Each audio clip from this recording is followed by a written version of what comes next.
ரோமருக்கு எழுதின நிருபம் 11ஆம் அதிகாரம் 36ஆம் வசனத்தை உங்களுக்காக நான் வாசிக்கிறேன். ரோமர் 11:36. சகலமும் அவராலும் அவர் மூலமாயும் அவருக்காகவும் இருக்கிறது. அவருக்கே என்றென்றைக்கும் மகிமை உண்டாவதாக. கர்த்தருக்கு மகிமை உண்டாகட்டும்.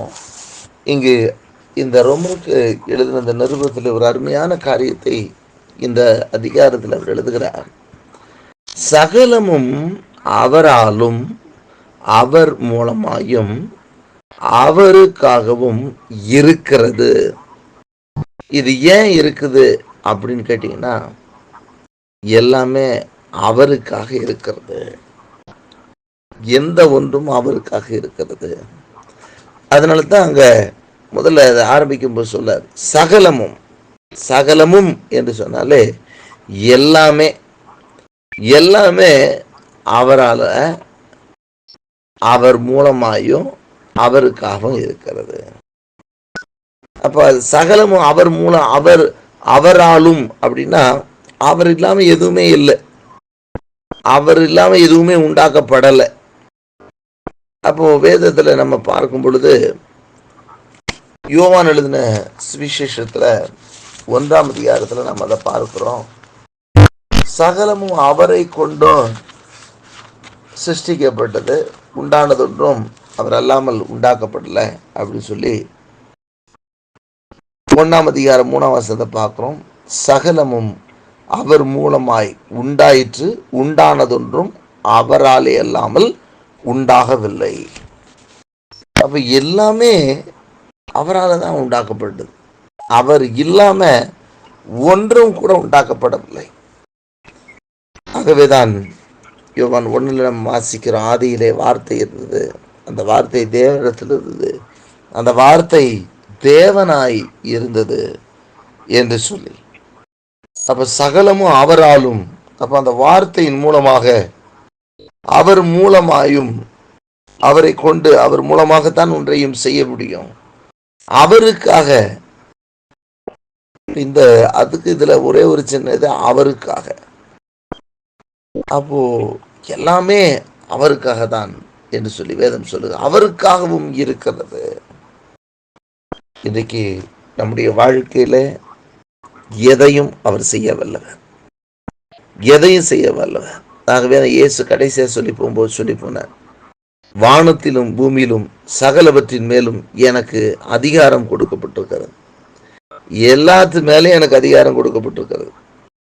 ஏன்னா எல்லாமே அவர் மூலமா தான் உண்டாக்கப்பட்டிருக்கிறது, அவருக்காக தான் உண்டாக்கப்பட்டிருக்கிறது. அவர் இல்லாமல் ஒன்றுமே உண்டாக்கப்படவில்லை. ஆகவே இந்த நாள்ல நம்முடைய பிரச்சனைகளும் அப்படித்தான். அது எந்த பிரச்சனையும் அவரால் சீர் செய்ய முடிந்ததுதான். ஏனென்றால் சகலமும் அவர் மூலமாகத்தான் உண்டாக்கப்பட்டிருக்கிறது. அதை சீர் செய்ய அவரால் முடியும். எதுவும் அவரால் முடியாதுன்னு சொல்றதுக்கு எதுவுமே கிடையாது. இது ஆண்டவரால் முடியாது அப்படின்னு.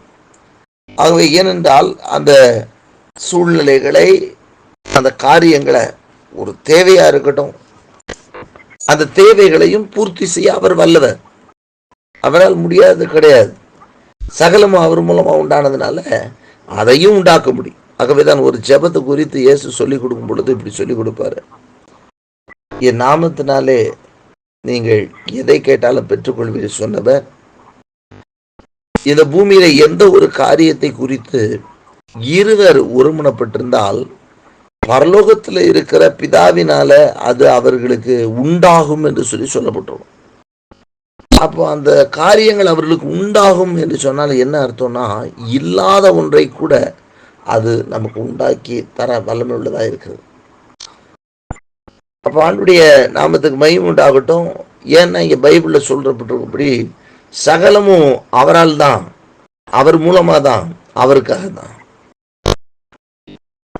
அப்ப சகலமும் அவரால் அப்படின்னு சொல்லும் போது, இன்னைக்கு நம்முடைய காரியங்கள், உங்க தேவைகள், உங்க பிரச்சனைகள், உங்க வியாதி நீங்கவும் அவரால் முடியும். ஆகவேதான் அவருக்கு அந்த அதிகாரம் கொடுக்கறதுல எல்லாத்திலையும் நீங்க பாத்தீங்கன்னு சொன்னா, சகல வியாதிகளை நீக்கவும். அப்போஸ்தலர்களுக்கு ஆண்டவர் ஒரு அதிகாரம் கொடுப்பாரு பாருங்க, அவர் ஊழியம் செய்ய போகும்போது. ஏன் இதன்னா எல்லாத்தையும் அவர் மூலமாக தானே உண்டாக்கப்பட்டிருக்கு, அவரை கொண்டு அவருக்காக தான் அப்படின் போது அதை அவர் நமக்கு கொடுக்க அவர் வல்லவராக இருக்கிறார். ஆகவே இயேசு சொன்னார், என்னை விசுவாசிக்கிறவன் நான் செய்த கிரியைகளை செய்வான், அதுக்கு மேலையும் அவன் செய்வான் என்று சொல்லி இயேசு சொல்லி போனதை நாம் பார்க்கிறோம். அங்க பார்த்தீங்கன்னு சொன்னா இயேசு கிறிஸ்து அவருக்கு அதிகாரம் கொடுக்கும்போது சொல்றாரு, சகல வியாதிகளையும் சகல நோய்களையும் நீக்குவதற்கு அதிகாரம் கொடுக்கிறேன் அப்படின்பார்.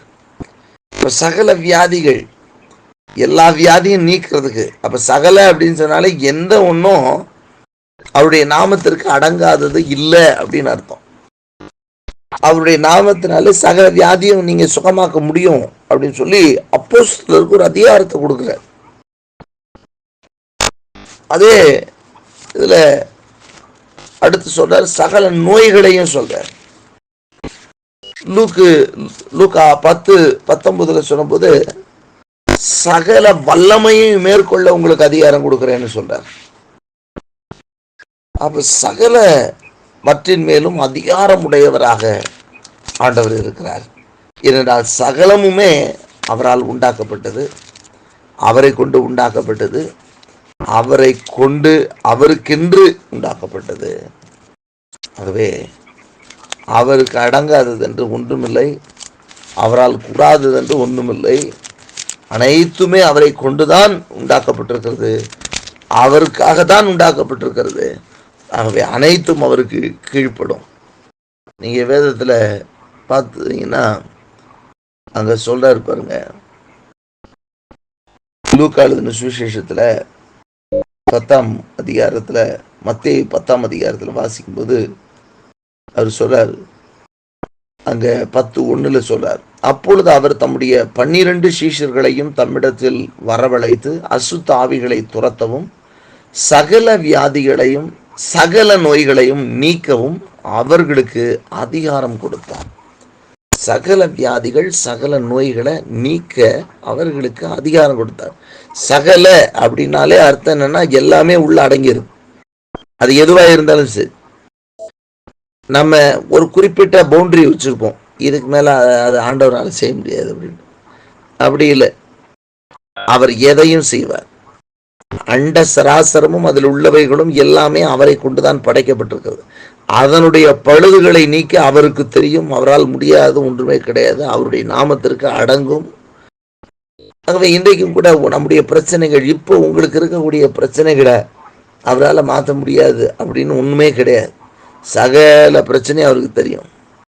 சகல விதத்திலும் நம்மை போல ஒரு பாடுள்ள ஆசாரி நமக்கு இருந்தார் அப்படின்னு சொல்லி வேதத்தில் சொல்லப்பட்டிருக்குது.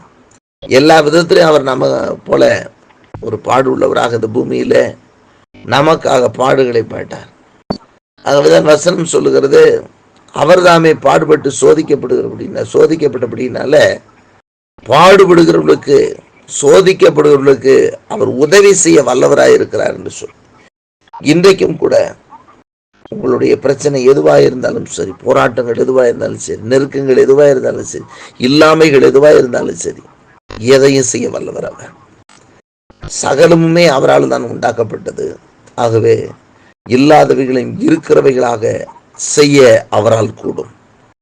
அவரால் கூடாதது என்று ஒன்றுமே கிடையாது. கர்த்தருக்கு மகிமை உண்டாகட்டும். இந்த உலகம் அவரை கொண்டுதான் உண்டாக்கப்பட்டது, அவருக்காக உண்டாக்கப்பட்டது, அவரால் உண்டாக்கப்பட்டது.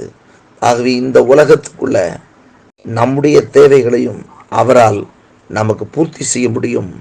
நம்முடைய பிரச்சனைகளுக்கு முடிவை கொண்டு வர முடியும். நம்முடைய வியாதிகளை நம்மை விட்டு நீக்க முடியும். நம்முடைய சுகவீனங்களை நம்மை விட்டு நீக்க முடியும்.